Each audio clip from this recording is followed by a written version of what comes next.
एक गोष्ट नेहमी लक्षात ठेवा, साडी ही आपल्या अंगावर बघण्यापेक्षा दुसऱ्याच्या अंगावर बघितल्यावर जास्त आवडते. हे तुमच्याबरोबर नाही, सगळ्यांबरोबरच होतं. असंच झालं. मी लाईव्हसाठी उभी राहिली आणि लग्नाची संपूर्ण खरेदी केलेल्या ताईंना शेवटी त्यांच्या साड्या कमी आणि धर्मावरम जास्त आवडायला लागल्या. पण नाही, त्यांना ज्यावेळेस मी त्या साड्या प्रॉपर अंगावर घेऊन दाखवल्या त्यावेळेस त्यांना त्यांचं लुक समजलं.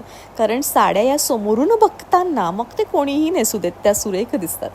त्यानंतर मग लाईव्हला स्टार्ट झाली. खरं लाईव्हच्या वेळेस कधी कधी देव परीक्षा बघतो. एक तर समोर हे 3 कॅमेरे असतात आणि प्रत्येक तो व्यक्ती जो मला लांबून भेटण्याकरता आलेला असतो आणि मला समजतं की बाहेरगावचे कस्टमर आहे, तेव्हा माझी जी तारांबळ उडते ना ती सांगू शकत नाही. पटकन लाईव्ह एंड केलं आणि सगळ्यांशी गप्पा मारून घेतल्या.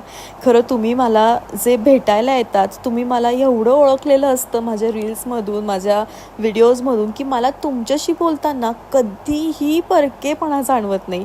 आपुलकी, प्रेम, माझं कौतुक आणि तुमचे अनुभव यात सगळ्यांमध्ये मज्जा येते आणि खरोखर छान वाटलं. पण खरं आता जरा 9 दिवसाचा उपवास आहे म्हणून बोलून जरा दमते. थक गए आज आप.